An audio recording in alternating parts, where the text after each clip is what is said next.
ജോസൂട്ടിയുടെ ഒരു ചോദ്യം ചോദിക്കാം ചെറിയാച്ചൻ. എന്നോടോ?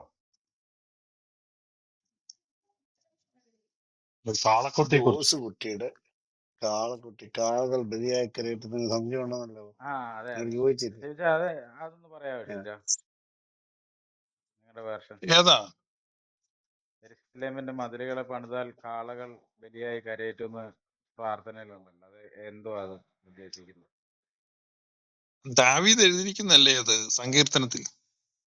അല്ല, അത് സുറിയാനി സഭയുടെ പ്രാർത്ഥനയിൽ എങ്ങനെ വന്നു? അപ്പൊ അങ്ങനെ സ്വാഭാവികമായിട്ടും ജെറുസലേമിന്റെ മതിലുകളെ പണിയുന്നത് യഹൂദന്റെ ദൈവമാണല്ലോ. അപ്പൊ അത് ഇതും അതും ഒന്ന് തന്നെയല്ലേ ഞാൻ ചോദിക്കുന്നത്. സുറിയാനി സഭയുടെ പ്രാർത്ഥനയായിട്ട് ദാവീദിന്റെ സങ്കീർത്തനം റിസൈറ്റ് ചെയ്യുന്നതല്ലേ ജോസൂട്ടി? അല്ലേ? അതിനകത്ത് പാപത്തിൽ എന്റെ അമ്മ എന്നെ ഗർഭം ധരിച്ചു എന്ന് പറയുന്നുണ്ട്. അപ്പൊ സുറിയാനിക്കാർ പ്രാർത്ഥിക്കുന്നവരുടെ അമ്മമാർ വ്യഭിചാരികളാണോ?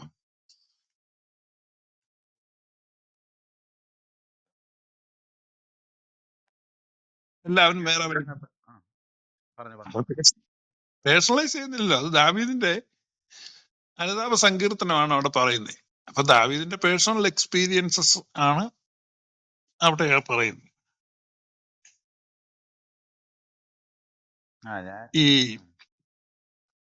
ഈ പഴയ നിയമത്തില് ഒരു ബലി അർപ്പിക്കുന്ന എപ്പോഴാന്ന് ജോസൂട്ടിക്ക് അറിയോ? എന്തിനാണെന്ന്? എന്റെ അറിവനുസരിച്ച് അകൃത്യങ്ങളും മറയ്ക്കപ്പെടാൻ വേണ്ടിയിട്ടാണ്. പാപം ചെയ്യുമ്പം ബലി അർപ്പിക്കാൻ പറ്റുമോ പഴയ നിയമം അനുസരിച്ച്? പാപം അകൃത്യം മറയ്ക്കുക എന്നുള്ളതാണ് ഞാൻ മനസ്സിലാക്കുന്നത്.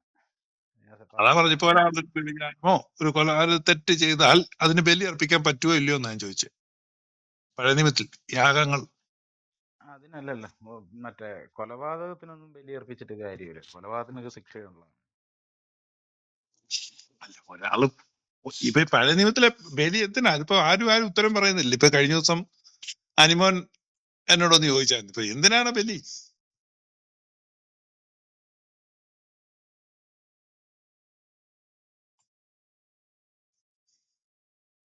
പാപത്തിന് വേണ്ടി തന്നെയല്ലേ ഷീജ? ഈ പാപമോചനത്തിനല്ലേ?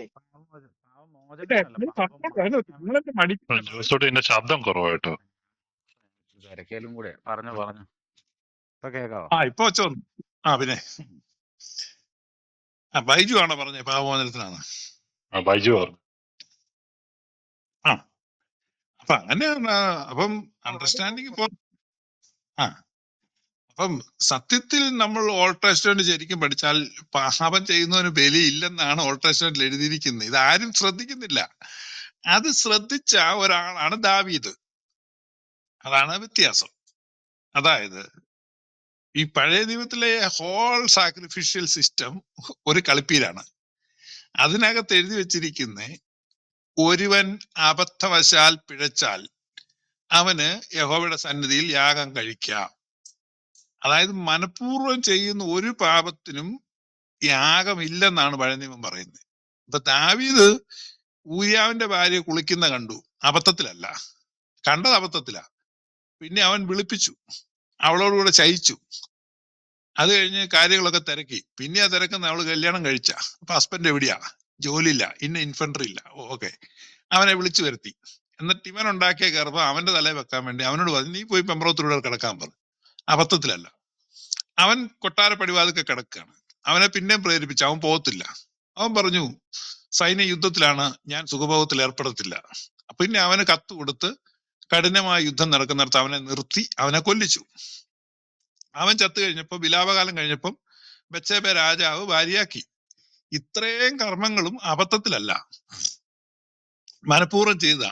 അതുകൊണ്ട് ദാവീദ് എഴുതി വെച്ചു, ഹനനയാഗത്തിൽ നിനക്ക് പ്രസാദമില്ല, ഹോമയാഗം അർപ്പിച്ചിട്ട് വിശേഷവും ഇല്ല. എന്നിട്ട് ദൈവവുമായിട്ട് ബന്ധം ഇല്ല. അപ്പോ ദാവീദ് പറയാണ്, ഊർശലേമിന്റെ മതിലുകളെ പണിയണമേ, അപ്പോൾ നിന്റെ ബലിപീഠത്തിൽ ഞാൻ കാളകളെ കരയറ്റാം എന്ന് പറഞ്ഞാൽ ദൈവവുമായിട്ടുള്ള ഒരു ബന്ധം റിസ്റ്റോർ ചെയ്യപ്പെടുന്ന ഒരു ഫ്യൂച്ചർ ഹോപ്പിനെ അവിടെ പ്രതിപാദിക്കുന്നതാണ് ഈ സങ്കീർത്തനം. മനസ്സിലായോ? അല്ലാതെ ഇസ്രായേലിന്റെ കാളെ കൊല്ലുന്ന കാര്യമൊന്നും അല്ല അവിടെ പറയുന്നത്. അപ്പൊ അതാണ് സ്തുതി ബലികൾ, ദ സാക്രിഫൈസസ് ഓഫ് പ്രൈസ്. അതും ദാവീദ് എഴുതിയിട്ടുണ്ട്. I will enter to his gates with thanksgiving and sacrifices of praise. അതുകൊണ്ടാണ് സ്തുതി ബലികളാണ് ചേറിടുവിൻ കർത്തൃ പ്രാർത്ഥനയിൽ എല്ലാ നാവും സ്തുതി പാടും എന്ന് ഈ യാക്കോബക്കാരന്റെ കുർബാനയിൽ പാടുന്നത്. എല്ലാ നാവും സ്തുതി പാടുന്ന ആരെയാ? യേശു ക്രിസ്തുവിനെയാണ്. Every knee shall bow and every tongue will confess that Jesus is Lord. അത് ഓൾഡ് ടെസ്റ്റമെന്റിൽ എല്ലാ നാവും സ്തുതി പാടത്തില്ല. അപ്പം ഓൾഡ് ടെസ്റ്റമെന്റിൽ ജീവിച്ചിരുന്ന വ്യക്തിയാണെങ്കിലും new testament understanding and revelation ദാവീദിനുണ്ടായിരുന്നു. അതുകൊണ്ടാണ് ദാവീദ് ആ ഹോപ്പ് വെച്ചത്. അതുകൊണ്ടാണ് അപ്പോസ്തലപ്രവൃത്തി 13 പൗലോസ് ശ്ലീഹ David the son of Jesse is a man after my own heart എന്ന് എഴുതിയത്. തന്റെ ഹൃദയത്തിന് ബോധിച്ച പുരുഷനായി ദാവീദിനെ കാണുന്നു. അതാണ് അതിന്റെ സംഭവം. ഓൾഡ് ടെസ്റ്റമെന്റ് നല്ലത്. ഞാൻ ചോദിച്ചത് ഈ പറയുന്ന ദാവീദിന്റെ ദൈവം യഹോവ തന്നെയല്ലേ? യഹോവ ഓർ YSWH എന്താണെങ്കിലും അത് തന്നെയല്ലേ? അതല്ലാതെ മറ്റൊരു ദൈവം അല്ലല്ലോ ചോദിച്ചാ. അപ്പം ദാവീദിന്റെ പ്രാർത്ഥന നമ്മൾ എടുത്ത് പാടണമെന്നുണ്ടെങ്കിൽ സ്വാഭാവികമായിട്ടും ദാവീദിന്റെ ദൈവത്തെ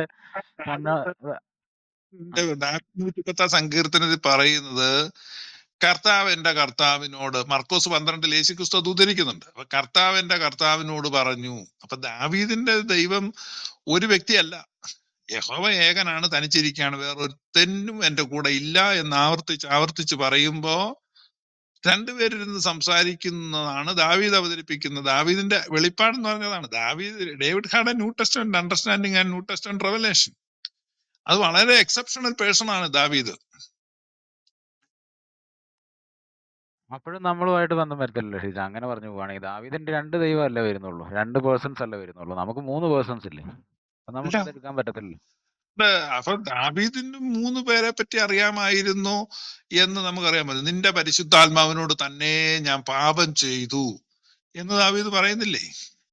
ദാവീദിന് എന്ത് അണ്ടർസ്റ്റാൻഡിങ് ഉണ്ടായിരുന്നുള്ളത് കേവലം ഒരു കവിതയിൽ നിന്ന് നമുക്ക് മനസ്സിലാവുമോ? അതുപോലെ തന്നെ പെർഫെക്റ്റ് ആയിട്ടുള്ള റെവലേഷൻ ഓൾഡ് ടെസ്റ്റമെന്റിൽ കിട്ടിയിട്ടില്ലല്ലോ. അപ്പൊ ദാവീദിന് ദൈവഹൃദയത്തെ പറ്റി നല്ല ധാരണ ഉണ്ടായിരുന്നു എന്ന് പൗലോസ് സാക്ഷ്യപ്പെടുത്തുന്നുണ്ട്. അപ്പൊ നമുക്ക് റെവലേഷന്റെ ഇങ്ങേറ്റത്ത് നിന്നിട്ട് നമ്മൾ അങ്ങോട്ട് നോക്കുന്നത്. അപ്പൊ ആ ഇരുളിൽ നിൽക്കുമ്പോൾ കുറച്ച് വെട്ടത്ത് നിന്ന ഒരാളാണ് ദാവീദ് എന്ന് നമുക്ക് മനസ്സിലാവും. ഇനി നമ്മളെ സംബന്ധിച്ച് ക്രിസ്ത്യാനികള് ദൈവത്തെ സംബന്ധിക്കുന്ന ഒരു റെവലേഷനും ഒരു ഡോക്ടറിനും ഹോൾഡ് ചെയ്തിട്ട് യഹൂദൻ എന്ന് പറയുന്ന ഒരു വിഭാഗം, അതൊരു മതമാണ്. യഹൂദന് ദൈവമുണ്ട്. യഹൂദന്റെ ദൈവമായ യഹോവയെ പിടിച്ച് വികലമായിട്ട് അവതരിപ്പിക്കുന്നത് സാഹസമാണ്, തെമ്മാടിത്തരമാണ്. അത് പിന്നെ ക്രിസ്ത്യാനിറ്റി എന്ന് പറഞ്ഞാൽ വേറൊരു മതമാണ്, അവരുടേത് വേറൊരു റെവലേഷനാണ്. ആ യേശുക്രിസ്തു ആണ് ക്രിസ്ത്യാനികളുടെ പ്രവാചകൻ, യഹൂദന്റെ പ്രവാചകൻ മോശയാണ്. അപ്പൊ യേശുക്രിസ്തുവിലൂടെ വെളിപ്പെട്ട ദൈവിക വെളിപ്പാടിന്റെ ആധാരമായിട്ട് ഉള്ള ഒരു മതം, പുതിയ വ്യത്യസ്തമായ മതമാണ് ക്രിസ്ത്യാനിറ്റി. യഹൂദ മതം ലിക്വിഡേറ്റ് ചെയ്യുകയോ ഡിസോൾവ് ചെയ്യുകയോ ഒന്നും ചെയ്തിട്ടില്ല. ആ യഹൂദ മതം പുരാതനമായ മതം ഇന്നും ലോകത്ത് നിലനിൽക്കുകയാണ്. അപ്പൊ അവരുടെ ദൈവത്തെ എടുത്തിട്ട് ഇപ്പൊ യേശുക്രിസ്തുവിനെ പറ്റി മുസ്ലിങ്ങള് വ്യത്യസ്തമായിട്ട് പറയുമ്പോ ക്രിസ്ത്യാനികള് രോഷാകുലരാകുന്നു, പൊട്ടിത്തെറിക്കുന്നു, എന്തെല്ലാം സംഭവങ്ങളാ. പിന്നീട് വന്ന മതമാണ് ഇസ്ലാം മതം. അപ്പൊ അതുപോലെ തന്നെയല്ലേ യഹൂദന് തോന്നുന്നത്. യഹൂദന്റെ ഏകനായ യഹോവയ്ക്ക് മകനുണ്ടെന്നും അവര് 3 പേരാണെന്നും ഒക്കെ ഇരുന്ന് പറയുമ്പോ യഹൂദന് സഹിക്കുമോ? അത് മതനിന്ദയാ. സത്യത്തിൽ കൈൻഡ് ഓഫ് മതനിന്ദയാണ് നിങ്ങൾ ചെയ്യുന്നത്. ഒരു യഹൂദനെ സംബന്ധിച്ച് ബ്ലാസ്ഫമിയാണ്, അതൊരിക്കലും ചെയ്തുകൂടാ.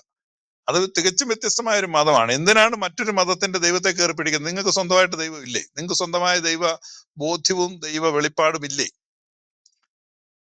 അത് ആദ്യം മനസ്സിലാക്കണം.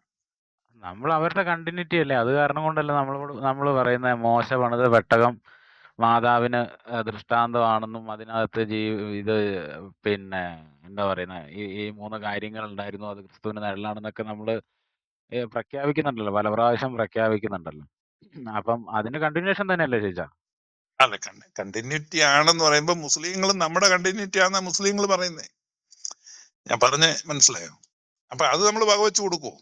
അല്ല, ഇത് യഹൂദനെ സംബന്ധിച്ചിടത്തോളം ഓക്കെ, ആസ് എ ക്രിസ്ത്യാനി നമുക്ക് മോശയ്ക്ക് യഹൂദന് വേണ്ടി മാത്രമാണെന്ന് പറഞ്ഞാൽ നമ്മൾ പറയും. അപ്പൊ നമ്മുടെ ഈ പറയുന്ന മാതാവ് എന്ന് പറയുന്നത് ഇതെല്ലാം പിന്നെ വെള്ളത്തിലാവൂലേ? വെളിപാട് പുസ്തകവും മാതാവിനെ പറ്റിയിട്ടുള്ള ദൃഷ്ടാന്തവും കാര്യങ്ങളും സഭയുടെ അടിസ്ഥാനം തന്നെ ഇളകത്തില്ല എഴുതിച്ച അങ്ങനെ വരുമ്പോഴത്തേക്ക്. ഇല്ലില്ല, അടിസ്ഥാനം ഒന്നും വളർത്തുന്നില്ല. കാരണം ഇതെല്ലാം ദൃഷ്ടാന്തങ്ങളല്ലേ. ഇപ്പൊ ദൃഷ്ടാന്തങ്ങൾ എന്ന് പറയുമ്പോ അത് എവിടെ വേണമെങ്കിലും ദൃഷ്ടാന്തങ്ങൾ ഉണ്ടാകാമല്ലോ. ഇപ്പൊ പഴയ നിയമത്തിൽ ദൃഷ്ടാന്തങ്ങൾ കാണപ്പെട്ടു, മാതാവിനെ സംബന്ധിച്ചും യേശുവിനെ സംബന്ധിച്ചും. അതാരാ നിഷേധിക്കുന്നത്? പഴയ നിയമത്തിൽ മാത്രമല്ല ദൃഷ്ടാന്തങ്ങൾ കാണപ്പെട്ടെ. ഇപ്പം ഹിന്ദുക്കളുടെ പ്രാർത്ഥനയ്ക്കകത്ത് ഇപ്പൊ അസതോമാ സദ്ഗമയ, തമസോമാ ജ്യോതിർഗമയ, മൃത്യോർമാ അമൃതംഗമയ, അസത്യത്തിൽ നിന്ന് ഞങ്ങളെ സത്യത്തിലേക്ക് നയിക്കണമേ. അപ്പൊ യേശു എന്ന് പറഞ്ഞ ഞാനാണ് സത്യം, തമസിൽ നിന്ന് ഞങ്ങളെ, ഇരുട്ടിൽ നിന്ന് വെളിച്ചത്തിലേക്ക്, ഞാനാണ് വെളിച്ചം, മൃത്യുവിൽ നിന്ന് മൃത്യോർമാ അമൃതംഗമയ, ഞാനാണ് പുനരുത്ഥാനവും ജീവനും. അപ്പൊ Jesus answers the prayers of Indian sages. അപ്പൊ ഭാരതീയ മഹർഷിമാരുടെ 3 പ്രധാന പ്രാർത്ഥനകൾക്കും യേശു ആ മറുപടി കൊടുക്കുന്നത്. അപ്പൊ ആ കോണ്ടെക്സ്റ്റില് അത് മനസ്സിലാക്കാമല്ലോ. അപ്പൊ അത് പറഞ്ഞിട്ട് കാര്യമുണ്ടോ? ദൈവത്തിന്റെ പുത്രനാണ്, ഈ സമസ്ത ലോകത്തിന്റെ ഈ സൃഷ്ടാവായ ദൈവം തന്റെ പുത്രനെ ലോകത്തിലേക്ക് അയക്കുമ്പം ആ പുത്രൻ ലോകത്തിലേക്ക് വരുന്നു എന്നുള്ളതിന്റെ പറ്റിയുള്ള സൂചനകൾ എല്ലാ മനുഷ്യന്റെയും, ഈ ചിന്തിക്കുന്ന മനുഷ്യന്റെ ഒക്കെ മനസ്സിലും അവരുടെ എഴുത്തുകളിലും ദർശനങ്ങളിലും ഒക്കെ പല രീതിയിൽ ഒളിഞ്ഞും തെളിഞ്ഞും വന്നിട്ടുണ്ട്. അതിന്റെ ഭാഗമായിട്ട് ഇസ്രായേലിലും വെളിപ്പെട്ടിട്ടുണ്ട്. അതുകൊണ്ടാണ് ആ തിരുവെഴുത്തുള്ള പക്ഷെ ആദ്യം പറഞ്ഞതിന് ഒരു മറുപടി പറഞ്ഞോട്ടെ. അവിടെ ഒരു കാര്യം കൂടെ പറഞ്ഞിട്ട് നിർത്താം വായിച്ചേട്ടാ. ഞാനൊരു കാര്യം കൂടെ പറഞ്ഞത്, ഞാൻ ഇറങ്ങുവാ, ഞാൻ ഒറ്റ കാര്യം കൂടെ പറഞ്ഞിട്ട് നിർത്താം.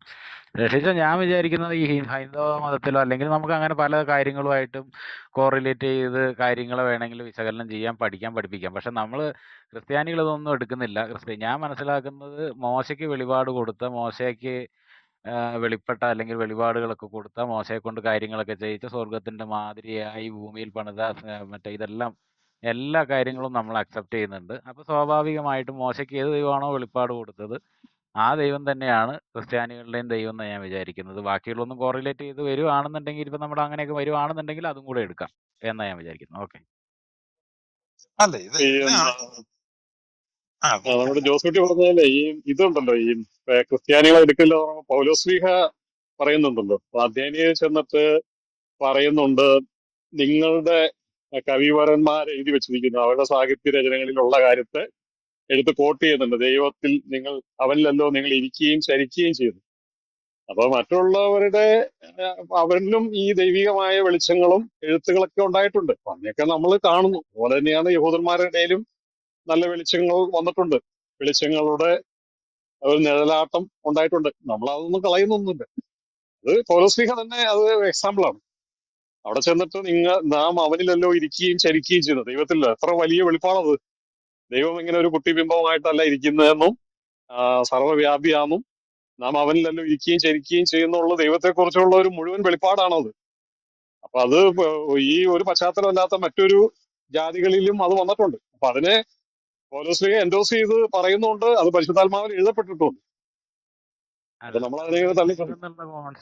കോൺസെപ്റ്റ് മാത്രമല്ല എടുക്കുന്നത്. ദൈവം അതാണല്ലോ എല്ലാം. നമ്മൾ സംസാരിക്കുന്ന മുഴുവൻ ദൈവത്തെ കുറിച്ചല്ലേ. അല്ല, ബേസിക് കോൺസെപ്റ്റ് അല്ല. ഇങ്ങോട്ട് വരുമ്പോഴത്തേക്ക് ഇത് അതിന്റെ മാതൃകയാണെന്നും ആ വെളിപാടിന്റെ അടിസ്ഥാനത്തിലാണ് ഈ കാര്യങ്ങളെല്ലാം സംഭവിക്കുന്നതിന് എന്താ പറയാ, അതിന്റെ ദൃഷ്ടാന്തമാണെന്നും അങ്ങോട്ടും ഇങ്ങോട്ടും ഒക്കെ പറയുന്നു. പിന്നെ പിതാക്കന്മാരാണ്, നമ്മൾ അവരുടെ കണ്ടിന്യൂഷൻ ആണ് എന്നുള്ളതല്ലാതെ അതിനെ ഗണ്ണിക്കുന്നു എന്ന് കർത്താവും പറയുന്നില്ലല്ലോ. പഴയ നിയമത്തിൽ ഗണ്ണിക്കുന്നു അല്ലെങ്കിൽ ഞാൻ അതിനെ നള്ളിഫൈ ചെയ്യുന്നു എന്ന് കർത്താവും പറയുന്നില്ല. ഞാൻ യഹൂദ ബാക്ക്ഗ്രൗണ്ടിലല്ലേ ഈ ക്രിസ്ത്യൻ ചർച്ച വരുന്നത്. അപ്പൊ ആദ്യ കാലത്തെ വിശ്വാസികൾ, ക്രിസ്ത്യാനികൾ മുഴുവൻ യഹൂദന്മാരായിരുന്നു. അപ്പൊ അവരുടെ ട്രഡീഷനും സ്ക്രിപ്ചറും വെച്ചിട്ടാണ് ഇത് പറഞ്ഞുകൊണ്ടിരുന്നത്. പക്ഷെ പിന്നീട് വ്യാപകമായി മറ്റ് സ്ഥലങ്ങളിൽ നിന്ന് ആളുകൾ ക്രിസ്ത്യാനിറ്റിയിലേക്ക് വരുമ്പം ഇത് സ്ട്രിക്ട്ലി അത് തന്നെ എടുക്കണമെന്ന് നിർബന്ധമില്ല. ക്രിസ്തുവിലുള്ള വെളിപ്പാടാണ് ഇമ്പോർട്ടന്റ്. മനസ്സിലായോ?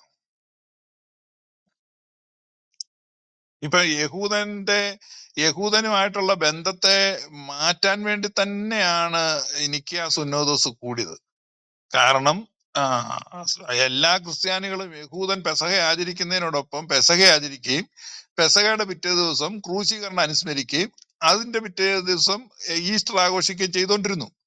അങ്ങനെ യഹൂദന്റെ പെസഹയുമായിട്ട് ചേർന്ന് ആ രീതി നടത്തുമ്പം യഹൂദനിൽ നിന്ന് വേർപെടുത്താൻ വേണ്ടി തന്നെയാണ് സുന്നോദോസ്, ഒന്നാം സുന്നോദോസ് കൂടുന്നതിന്റെ ഉദ്ദേശം തന്നെ അതിനാണ്. നിക്കാ സുന്നോദോസ് കൂടിയിട്ട് നമ്മുടെ ഈസ്റ്ററിന്റെ ദിവസം, നമ്മുടെ പെസഹായുടെ ദിവസം വ്യത്യസ്തമായിട്ട് ഇപ്പൊ സമ്മർ ഇക്വിനോക്സ് കഴിഞ്ഞിട്ട് വരുന്ന പൂർണ്ണയന്ത്രനുള്ള ദിവസം, ഫുൾ മൂൺ ഡേ, അത് കഴിഞ്ഞ് വരുന്ന സൺഡേ ആയിരിക്കണം ഈസ്റ്റർ എന്ന് നിശ്ചയിച്ചു. അപ്പൊ യഹൂദനുമായിട്ട് പേർ പിരിച്ചു. അപ്പൊ ഈ പറഞ്ഞ ഒരു പ്രസവം കഴിയുമ്പം ഈ പുക്കിൾക്കൊടി മുറിക്കാതെ 3 നൂറ്റാണ്ട് കടന്നു. അത് കഴിഞ്ഞിട്ട് 325 AD വന്നിട്ടാണ് ഇത് മുറിച്ചു മാറ്റുന്നത്. അപ്പൊ അതിൻ്റെതായ ഒരു ചിന്താക്കുഴപ്പം ആളുകൾക്കുണ്ട്. നിശ്ചയമായിട്ടും യേശു ക്രിസ്തു യഹൂദനായിരുന്നു. യഹൂദ മതത്തിലാണ് യേശു ജനിച്ചത്. യേശു ജനിച്ചിട്ട് ആ മതത്തെയോ ആ ദൈവവിശ്വാസത്തെയോ എൻഡോഴ്സ് ചെയ്യുകയോ അതിൽ നിൽക്കുകയല്ല. അങ്ങനെയാണെങ്കിൽ ആ ദൈവാലയം പൊളിയാതെ നോക്കണമായിരുന്നു. ഒരു ശരിക്കും ഒരു നിങ്ങൾ അവകാശപ്പെടുന്ന രീതിയിലാണ് യെരുശലേം ദൈവാലയത്തെ സംരക്ഷിക്കണമായിരുന്നു. അതിന്റെ മതിലുകളെ പണിയണമായിരുന്നു. റോമാക്കാരിൽ നിന്ന് അവരെ രക്ഷിക്കണമായിരുന്നു. ഇതൊക്കെയാണ് യഹൂദൻ പ്രതീക്ഷിച്ച മശിഹ. പക്ഷെ ഈ മശിഹ അതൊന്നും അല്ലല്ലോ ചെയ്തേ. അപ്പൊ നിങ്ങളെ സംബന്ധിച്ച് അടിസ്ഥാനപരമായി ഇത് മനസ്സിലാക്കുന്നതിൽ തന്നെ പെശക് പറ്റി. അത് നിങ്ങളുടെ ബൈബിൾ വായനയുടെ കുഴപ്പമാണ്. കാരണം ബൈബിൾ എടുത്ത് വെച്ച് ഉൽപ്പത്തി തൊട്ട് അങ്ങോട്ട് വായിക്കുക. അവിടെയാണ് ഈ പ്രശ്നം. യോഹന്നാന്റെ സുവിശേഷം തൊട്ട് വായിക്കാൻ തുടങ്ങുന്ന ഒരാൾക്കും ഈ തെറ്റ് വരത്തില്ല.